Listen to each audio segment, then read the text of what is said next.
But I'm so excited about this because if it is real, it proves so many things that have been doubted by many scholars.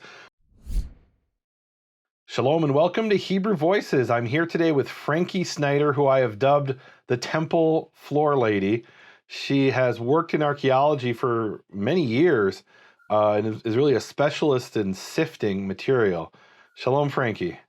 Hello. Frankie is affiliated with the City of David National Park in Jerusalem and also is an independent researcher. And today we're going to talk about what may be the greatest find of the 21st century to date, which is the Mount Ebal curse tablet, which you actually discovered, meaning you physically are the one who discovered it. I was the one who physically discovered it on my sifting tray, yes. So tell us first, what is a sifting tray? I've actually done the sifting when you were working with the Temple Mount Sifting Project. I've done it, and a lot of people have done it. Yes. But I think a lot of people in the audience have no idea what that is. How is sifting different than regular archaeological work, and then dry sifting and wet sifting? You're an expert on this. Tell us about this. Yes. Okay. When a group is in the middle of an archaeological excavation, they need to look through all the dirt that they're digging out. So one of the first processes is to dry sift the material. You take a wooden tray that has a wire mesh on the bottom of it. You dump a load of dirt onto it, you shake it all out, and you lose most of the powdery dirt out of the bottom. What is left on the tray are rocks, pieces of pottery, maybe pieces of metal, stone tools, flint blades, anything will be left on the top as long as it's bigger than about this, which is the size of the hole in the tray. Okay. And then you start looking through the material to see what is in there. That's called regular sifting or dry sifting. Now, in this particular project at Mount Ebal, or Har Ebal, we used a second process, which is wet sifting. After you go through that material, you take that material, transfer it to a different tray that has smaller holes on it, and you take a good old garden hose and you spray off all the material. This will wash away all the loose dirt that is clinging to all the pottery and the stones and the pieces of metal that are in there. That gets washed away. So the material on the tray now is relatively clean. And you can look through it and see what is there. And you see a lot more than you see with regular dry sifting because it's still covered with dirt and dust. So in there, you'll find pieces of pottery. You'll find coins. Lots of times you will be able to see coins on wet sifting trays that are nearly impossible to see on a dry sifting tray. In this case, I saw a little rectangular piece, only about this big. It's less than an inch on each side. And at first, it looked like maybe a piece of pottery or a thin rectangular piece of stone. But when I picked it up, I realized it was very, very heavy. And I knew it was made of lead. Now, I've dealt with lead in other projects, and you know that lead objects are so much heavier than like a pottery shard of the same size.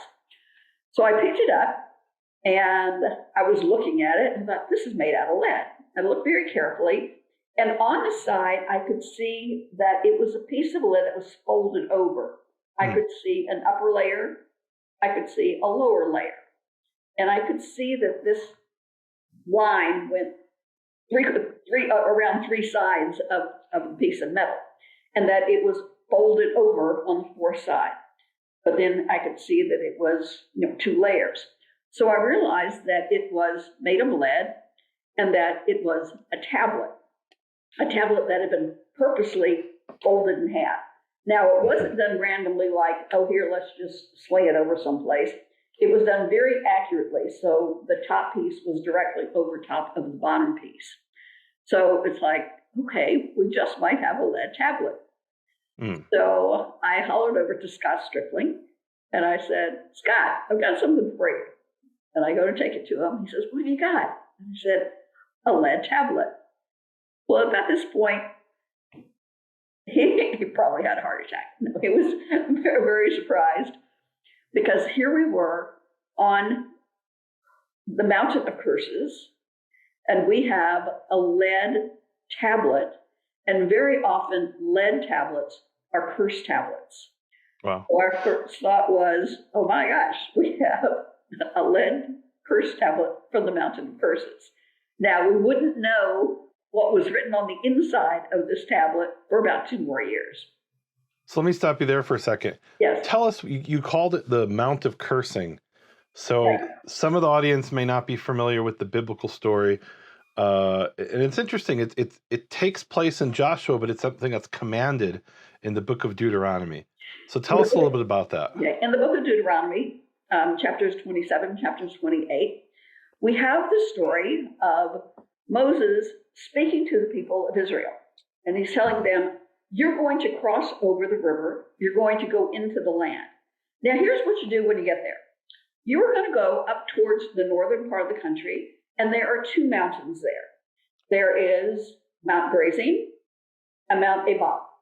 And what you're going to do, 6 of the tribes are going to stand on Mount Gerizim, and 6 are going to stand on Mount Ebal. And you are going to, the 6 on Mount Gerizim are going to say, and God is going to bless us if we do such and such and so and so. And everybody on Ebal will say, amen. And then the people on Mount Ebal will say, and if we do such and such and so, God's going to curse us. And the people on Gerizim are going to say, amen. So they were agreeing to the covenant. They were ratifying the covenant that they had made 40 years before, back on Mount Sinai. And now God is telling them, when you get into the country, you're going to ratify this covenant. You're going to repeat the covenant now that you're in the land. And you're going to say, this covenant has blessings, this covenant has curses. Mm-hmm. And you're going to be agreeing to these 2. And then in the book of Joshua, in Joshua chapter 8, there's a whole section there that says, and when the people got into the land, they went up to the northern part of the country, and 6 of the tribes went up on Mount Gerizim, and 6 of them went up on Mount Ebal, and they did this blessings and curses repeat, where here's our blessings, amen, here's our curses, amen. Mm-hmm. And then it says, and Joshua built there on Mount Ebal an altar. Mm-hmm. And so a prominent archaeologist named Adam Zertal, back in the 1980s, went searching around on Mount Ebal, and he found there an altar. Mm-hmm. Actually, he found 2 altars.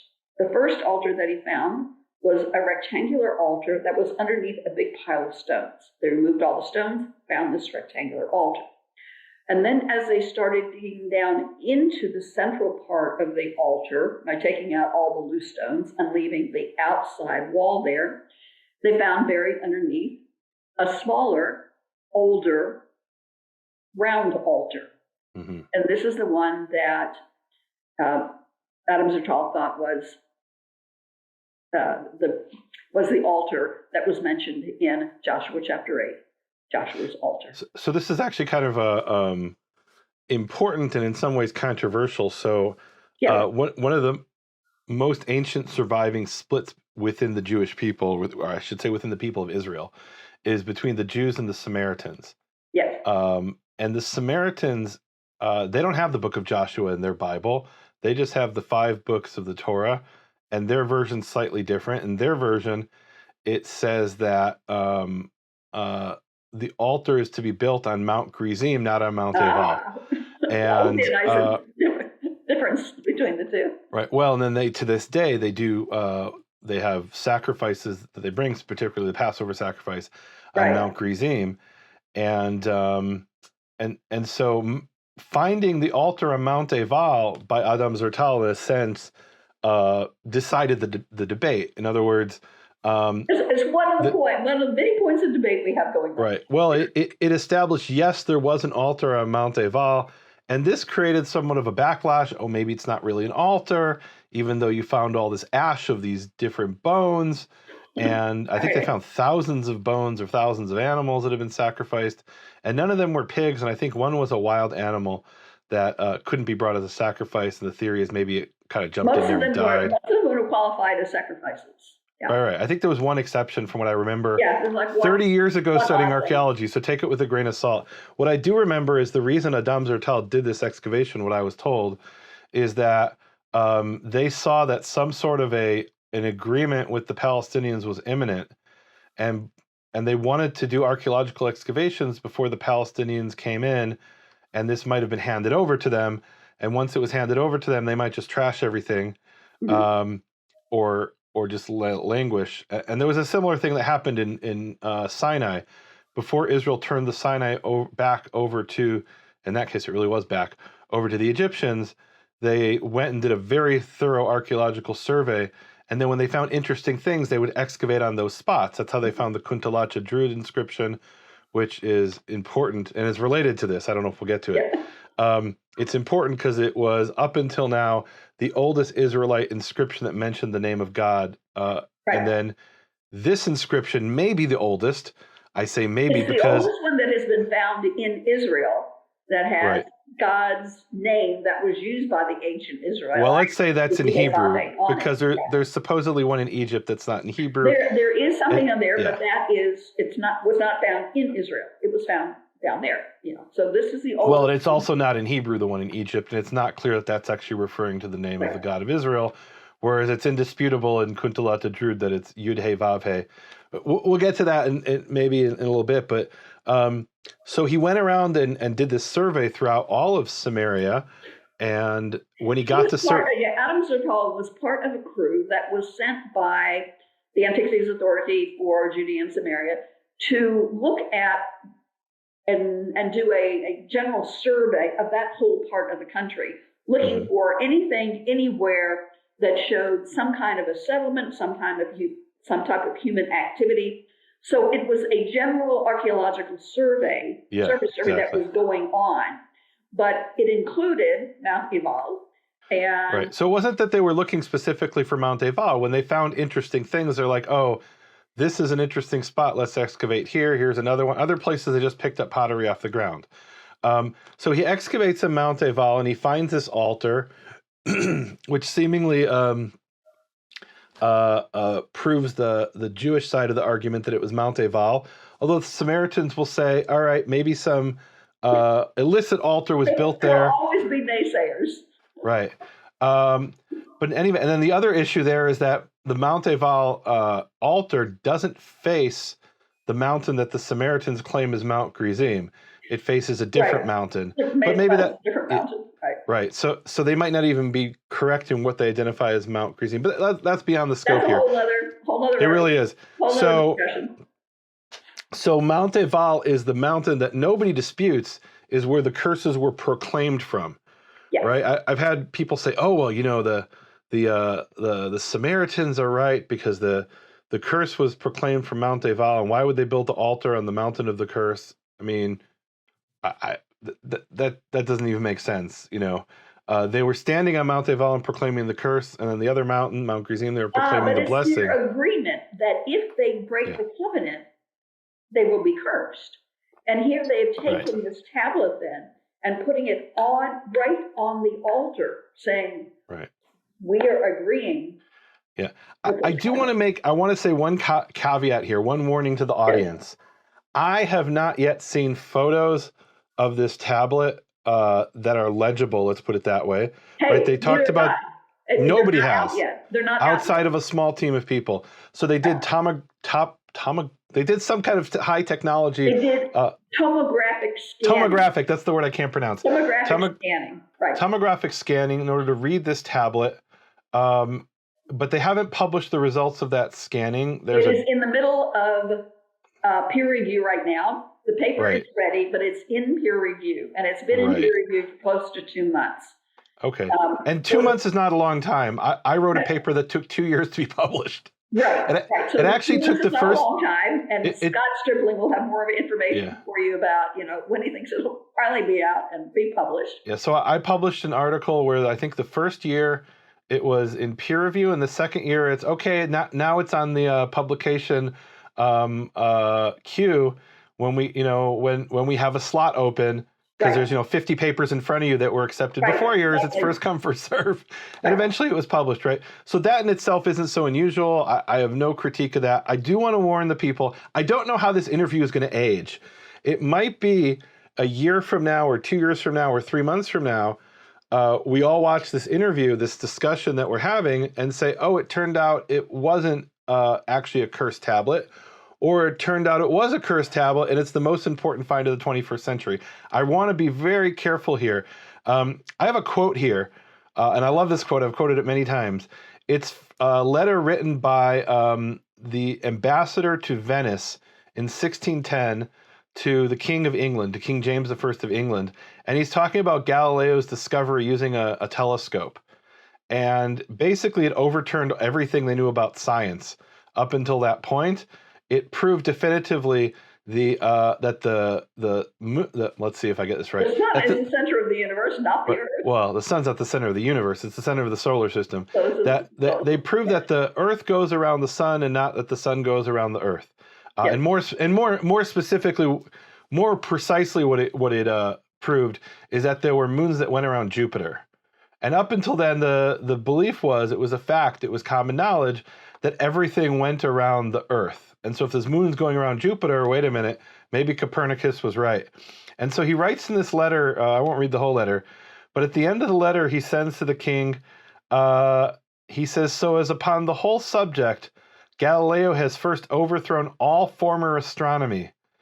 Galileo runneth the fortune to be either exceeding famous or exceeding ridiculous." And I don't know.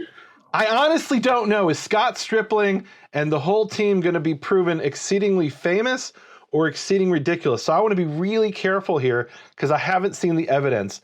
But I'm so excited about this because if it is real, it proves so many things that have been doubted by many scholars. Number one, it proves that they were writing Hebrew at a time. Hebrew had a written script, and words could be written in Hebrew, and a text could be written in Hebrew back at that point in time. Yeah. In a time when most scholars, secular scholars, skeptical scholars are saying, no, the Torah couldn't have been written by Moses because there was no writing material. There was no writing form. They didn't have the letter. Literally, this was in a curriculum somebody showed me at a university level where it said Moses couldn't have written the Torah because there wasn't enough parchment available. Which is that's such a ridiculous thing to say. Well, part of it has to do with if it was using a pictographic language like the earlier hieroglyphics, then it would have taken so much paper to write this. Well, but here it wasn't paper. It would have been leather of some sort. Phonetic language. Yeah. On this tablet, it looks like it has moved to a phonetic language, which takes a lot less paper to write. So if it was written in the Hebrew language, let's put it that way, it would have been written in presumably it would have been written in our 22-letter alphabet. And I say presumably because not necessarily the 22-letter alphabet that we use today. Well, it is. It's just a different font. It's right. It's a different font. In other words, there's a shin. The shin doesn't look like our shin. The aleph doesn't look like our aleph, but it's still an aleph, and that's different. And the reason I say that is because there's another Semitic language. It's a dialect of Canaanite, which is Ugaritic, and Ugaritic has 29 characters, and they're cuneiform, and so they're not the same. I believe it's 29, somewhere thereabout. And it's not the same characters as we have. It's not the same 22 letters. And by the way, even our 22 letters, like shin and sin, are linguistically two different, what we call phonemes, right? They're two different letters, really. But graphically, they're the same letter. Yeah. So the point is that even though the symbols might have different shapes, it's phonetic, not pictorial. I mean, it's pictures that represent sounds. Let's put it that way. Right. It's not as and so what it proves, if this is true, is that they had Hebrew writing in this period, number one. Number two, somebody was already worshiping the God of Israel. Now, somebody already knew the God of Israel and knew the God of Israel's name and wrote it down. Yeah, and I'm going to talk more about that maybe with Scott. Maybe we'll talk about it a little bit more. But I want to establish here, you found this tablet. You almost immediately knew it was probably a cursed tablet. Is that right? It was a tablet. I knew it was made out of lead. I was hoping it was a lead tablet because I knew that many tablets made of lead were cursed tablets. So tell us Like about it that. doesn't What are some really know other? 2 years once we finally could see the writing or the tomographic images of the writing to know that it seems to be a cursed tablet. So Yeah. what are some other cursed tablets that have been found from the ancient world? Okay. The majority of cursed tablets come from a little bit later period, usually like the Hasmonean and the early Roman period. I know that there were a number of them found at Caesarea. That's because I'm working with a project there. In the middle of what is Herod's promontory palace, there was this well, and down in the well, there were a whole bunch of curse tablets. Oh, that's interesting. From a much later time. But these were the kind of curse tablets that you would write if you were angry at a neighbor because he stole your sheep. And so you'd take a lead tablet and you write on it, and I want to curse my neighbor over there because he stole my sheep. You take your tablet, you write that curse on it, then you would usually throw it down a well. That was a popular place to throw it, in order to curse your neighbor. So why would they throw it in the well? I'm not sure why, other than it's going deep down somehow. So here I'm gonna draw a parallel to where people throw coins into wells today or into fountains, and I have to wonder if they believe there was, and I don't know the answer to this. Did they believe maybe there was some kind of spirit that lived in the well, and maybe it was something that was irretrievable. So once you throw it in the well, I can't get it back in order to like if I grind it into powder, maybe I undo the curse. I don't know. I'm speculating. I really don't know. But then there's another type of tablet, and it's one that was a legal document. And it seems like this one that we found is like that kind, a legal document where you write the terms of the covenant, then you fold it over, you seal it, and you place it there on the altar saying that you agree to the terms of the covenant, even though it contains both blesses and curses. There was that kind of a cursed tablet, and it appears that this one is the legal document type. And you don't just mean in Israel, in other cultures around Israel. Right, in other cultures, there was this, what is the Hittite suzeraini treaty or something. You got 5 points to the treaty, and number 4 is you're going to write it down. You're going to sign it and seal it. And this is an important point. When people made a covenant, there was a blessing that could come with the covenant and a curse if you don't keep it. Right. Right. Okay. So this is a curse. I want to read a passage here from Deuteronomy. It is Deuteronomy chapter 27. And it's just a series of, it's what you were describing, that half the nation stood on Mount Ebal, and there's a series of statements, and each one of them begins with the word Arur, Aleph Resh Vav Resh, Arur.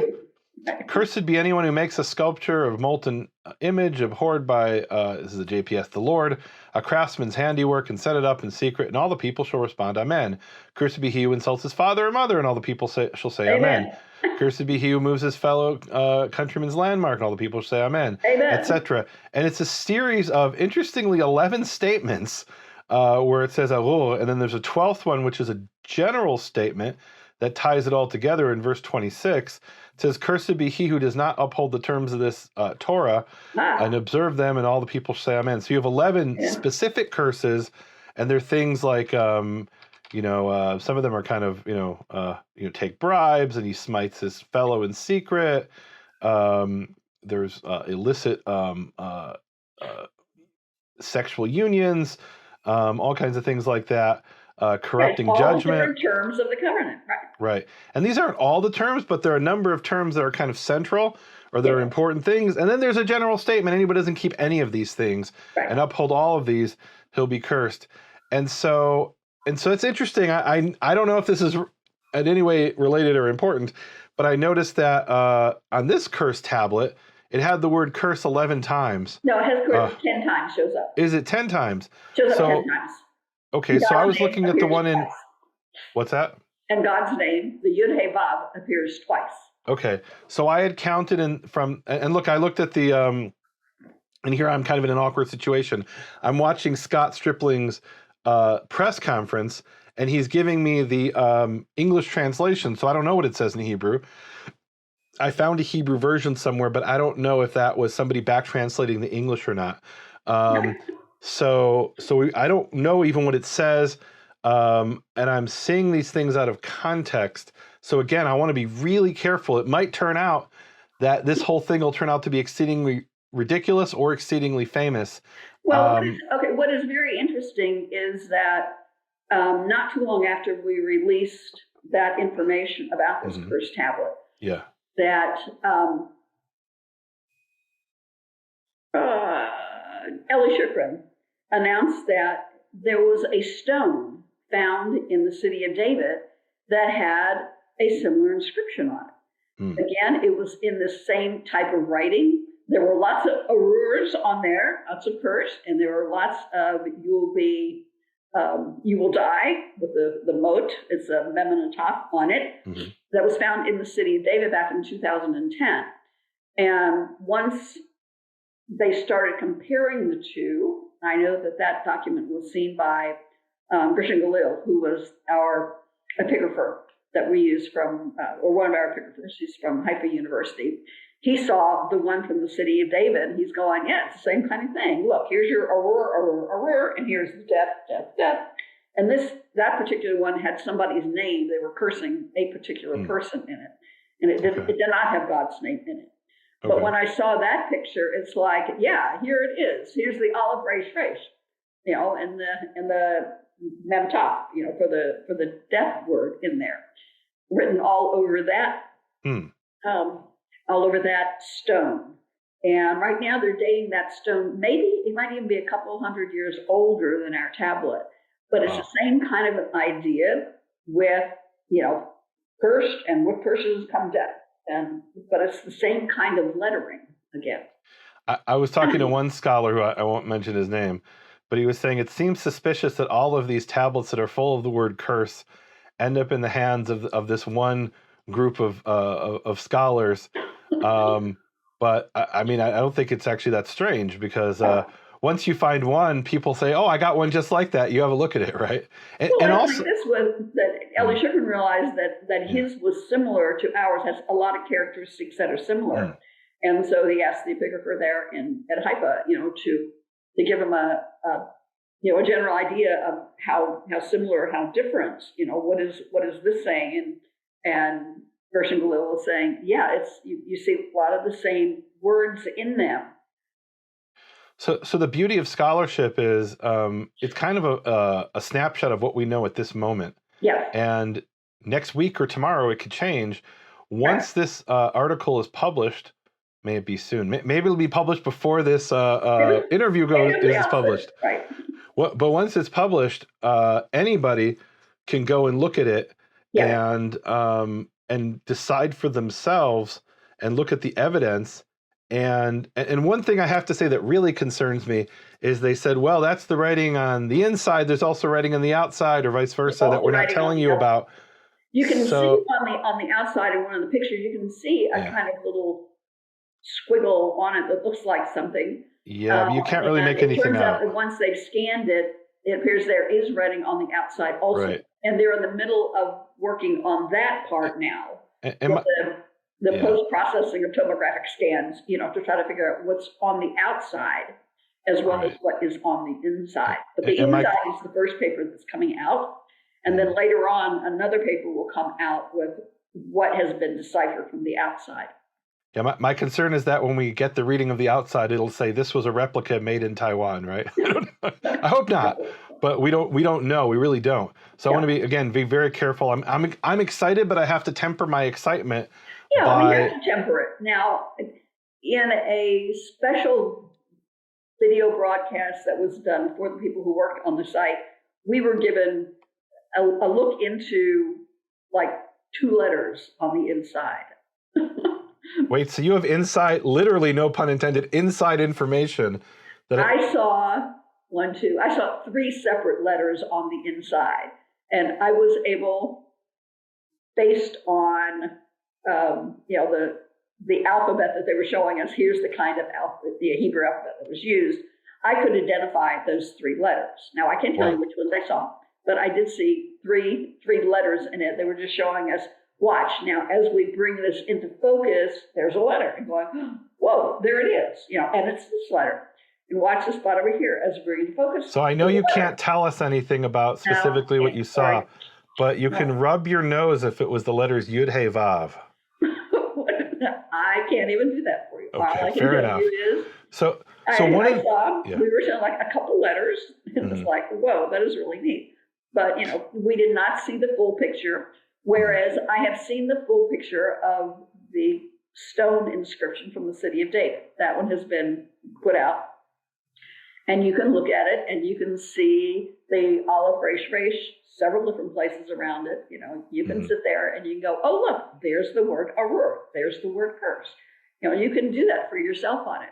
And so I'm very anxious to see the inside of this tablet that I found, to see what is actually in there once they have rendered a picture of the tomographic scanning to show us.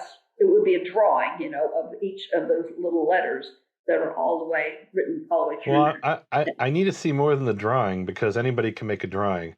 There was a famous inscription from, I believe it was Khirbat al-Qom in southern Israel and Judea, and in that case it was on chalkstone, where like you could literally scratch with your nail, even I don't have nails, nail chalk, yeah. and you can make, so it wasn't clear what were the actual letters and what were the and what was scratched, and so different scholars, and I mean serious scholars, had different drawings of what they believed they saw that changed the inscription completely. Not the most important part. Yeah, I know what you mean, how different people can interpret it different ways. Right. And one of the interesting things is, do you have a Bible in front of you? I do not have one in front of me. I have on my computer, yes. What do you need? Okay, I want you to look at Job 19:24. You have been listening to Hebrew Voices with Nehemiah Gordon. Thank you for supporting Nehemiah's Makor Hebrew Foundation. Learn more at nehemiahswall.com.